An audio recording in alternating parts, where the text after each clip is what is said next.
అదే RTV app వార్తల్ని క్షణాల్లో చదివే అవకాశం ఉంటుంది. ఒక న్యూస్ పేపర్, ఒక టెలివిజన్ ఛానల్ మీ చేతుల్లో ఎప్పుడూ ఉంటాయి. ఈరోజు అసూరాపేట ఎమ్మెల్యే గారి క్యాంప్ కార్యాలయంలో పెద్దల గౌరవనీయులు రాష్ట్ర ముఖ్యమంత్రి వర్యులు రేవంత్ రెడ్డి గారికి ఈరోజు నియోజకవర్గ ప్రజల పార్టీ కార్యకర్తలతో, రైతులతో, అభిమానులతో ఈరోజు పాలాభిషేకం చేయడం జరిగింది. ఈరోజు చాలా ఆనందాన్ని రైతులు హర్షం వ్యక్తం చేస్తూ ఉన్నారు.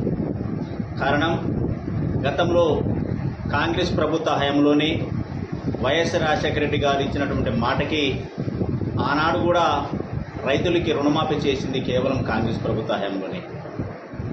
అదేవిధంగా ఈ 10 ఏళ్ల గత ప్రభుత్వ పాలనలో 10 ఏళ్ల పాటు రైతులకు ఒరిగింది ఏమీ లేదు. ఆ ఆలోచనతో ప్రభుత్వం ఏర్పడే దశలో రాష్ట్ర ప్రజలందరూ కూడా కాంగ్రెస్ ప్రభుత్వం పట్టం కట్టారు.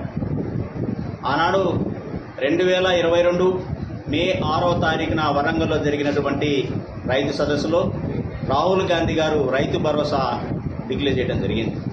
దానిలో భాగంగా రైతులకి 2 లక్షల రుణమాఫీ ఏకకాలంలో రుణమాఫీ చేస్తామన్న ఆలోచన మాట చెప్పడం, ప్రభుత్వం ఏర్పడటం, ముఖ్యమంత్రి గారు మాట ఇచ్చిన తదేగుణంగా ఆలోచనకు అనుగుణంగా రైతులకు ఇచ్చిన మాటకి మడమ తిప్పకుండా ఆగస్టు 15 లోపట 2 లక్షల రూపాయలు ఏకకాలంలో రుణమాఫీ చేస్తున్న మాట ఇచ్చారు.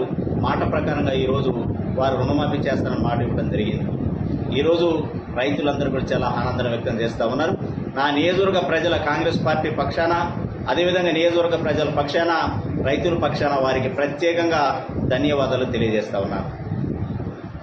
మరిన్ని వీడియోస్ కోసం ఛానల్ ని సబ్స్క్రైబ్ చేయండి. లేటెస్ట్ అప్డేట్స్ కోసం వాట్సాప్ ఛానల్ ని ఫాలో చేయండి. అండ్ లింక్ డిస్క్రిప్షన్ లో ఉంది.